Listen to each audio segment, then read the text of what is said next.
Let me describe precisely what we retain, because this is something that people get confused about. When you do a search query, we retain the IP address of your computer or your firm.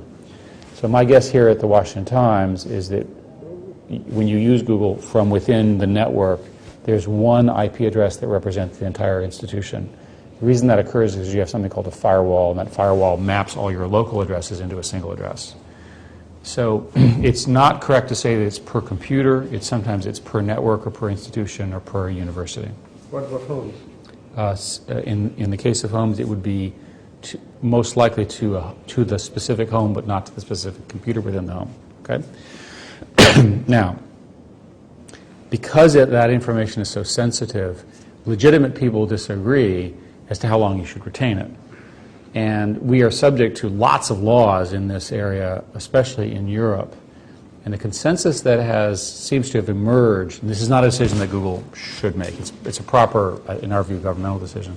The consensus seems to be that the retention of this kind of information should be greater than 0 days. And the reason it has to do with police actions, terrorists, Patriot Act, all those sorts of things, but not forever. Right, so the question of what is the difference between 0 and forever is a political decision, not a... Right. And we can all disagree on this question, right, as an individual basis, but the law is the law. So we've ultimately adopted roughly the following rule. We think of it as we anonymize the information within 18 months. In some cases it's shorter, and it varies by property.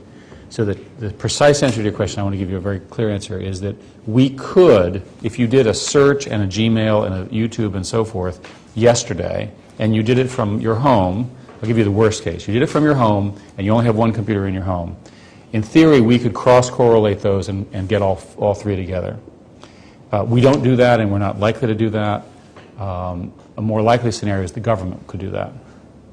But this could also be very valuable for advertisers, marketers, and so forth. We do not use that information because of this line. That's one line is the question of content, another question is the issue of privacy. And we're trying to stay on the end user side of privacy. If we started to give that kind of information and mine it in ways that would be sort of your concern as an individual, our users would move to our competitors. So we don't.